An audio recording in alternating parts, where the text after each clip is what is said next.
Sonic Racing Crossworlds is a game I don't think anybody was asking for, and based on the short teaser we were stuck with for a while, I was absolutely sure this would just be another Sonic spin-off dud that the world would forget 2 days after release. But miraculously, this doesn't seem like the case anymore, as not only has an amazing new trailer dropped, but the game was just recently playable in a beta-like state, and I got the chance to try it out early. Naturally, since this is a closed testing, there are many features missing, like characters, vehicles, maps, and even possibly mechanics, so whatever verdict I come to doesn't fully reflect on the complete product, which is soon to come. But with all that said, I think now is a better time than ever to see if this glimpse into the future of Sonic racing games was promising or just mundane, like before.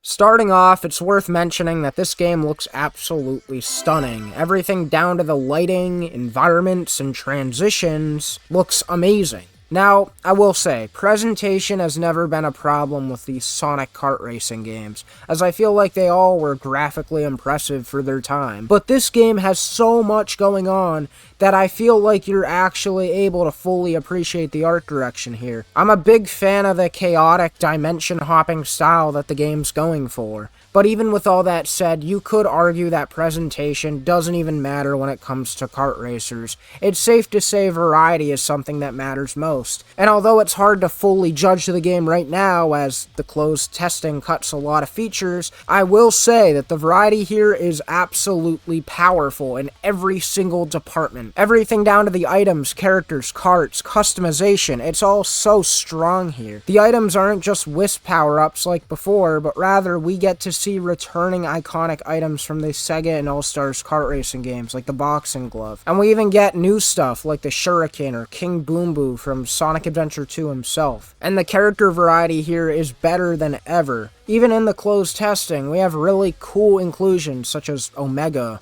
Cream, and Zaz?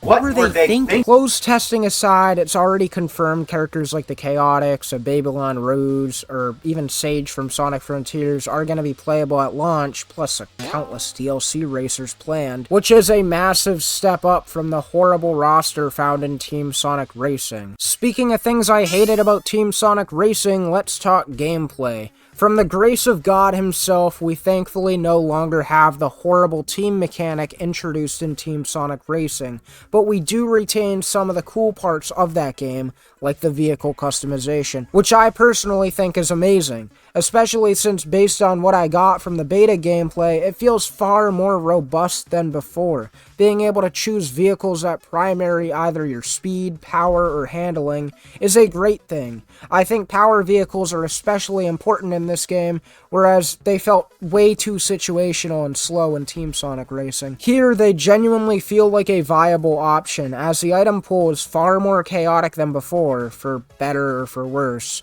There's a lot of moments where the game can kind of feel like one of those unfair Mario Kart compilations, and you will gradually lose your speed because of the ring system, which, although benefits the customization aspect of this game, kinda dampens the racing experience as a whole, as things can kinda just get far too hectic for my liking, especially since we already have the Crossworlds gimmick going on as well. But this is a beta, so item balancing is definitely something that could see fine tweaking. Speaking of the Crossworlds gimmick, I have to say, I'm all for it. Having your second lap be a random exotic area from Sonic's past makes every race feel different and less repetitive. It gives incentive to get to first place as fast as you can so you can be the one to choose where the second lap will take you. This Crossworlds feature truly is about as cool as it sounds, and I really hope they add a lot more when this game releases. Maybe some stages from Sonic 06 or Black Knight would be cool. I also really love the trick system in this game. Although things may be extremely chaotic, your speed is to compromise, as these races feel extremely fast-paced,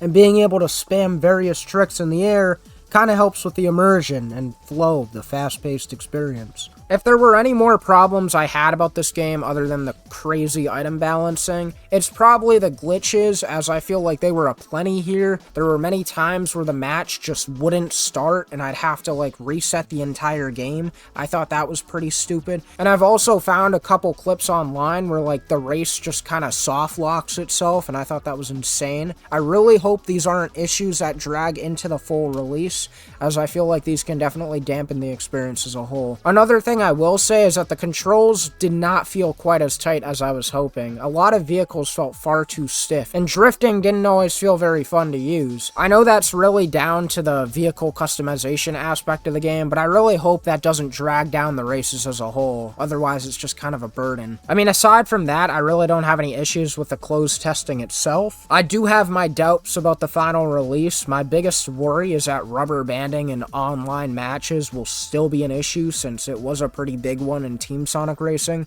but who really knows? All I do know is that based on what we were able to get from the beta build of this game, is that it has a striking amount of variety, extremely good looking visuals, and extremely satisfying customization, along with a cross-world gimmick that gives it even a shot against other racing games like Mario Kart, which may sound like a big stretch, but this game is just really that fun, and Sonic has rivaled Mario before with some racers, so it's not impossible. Rivalry aside, Sonic Crossworlds overall looks to be promising. It feels like a genuine mark of respect to even the most obscure parts of Sonic's history, and I'd go as far as to say it almost feels a little revolutionary for the mascot racing genre. But until then, we just gotta wait until the game comes out to see if I still agree with that sentiment. All I do know is that I look forward to whatever comes up next.